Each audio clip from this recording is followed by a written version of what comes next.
Hi, so what I'm going to do right now is I'm going to show you how to do screencast on your iPad.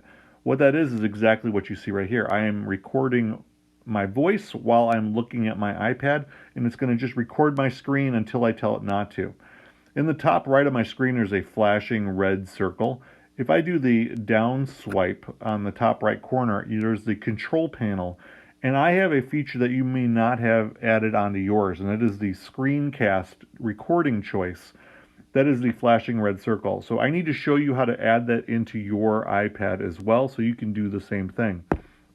In settings, if you go into there, and then there's general, underneath that says control center. That is exactly what we were looking at.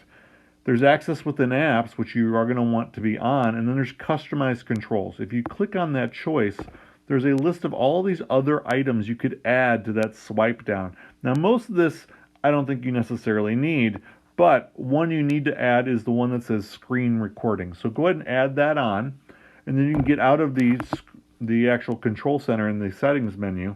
And then here you are, you're in this spot. So when you're in this, you swipe down, you can push on that. It will give you a 3-second countdown to start recording, and then you'll hit it again when you're done. I'm going to try and hold this down right now, and you can actually see, hopefully, that it has microphone on showing. Well, that is a choice. You can either have the audio on or audio off.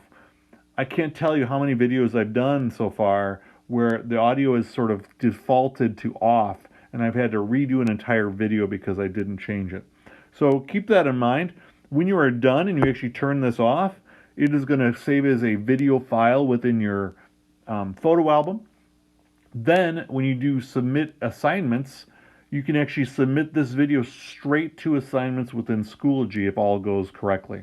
So that's just it. That's about it. So the key is to keep the video short and sweet unless you're making a YouTube video, and then I think the video length could be up to maybe an hour. I don't remember what the limits are, but it's pretty long. All right, but that's the gist. There you go. Now you know how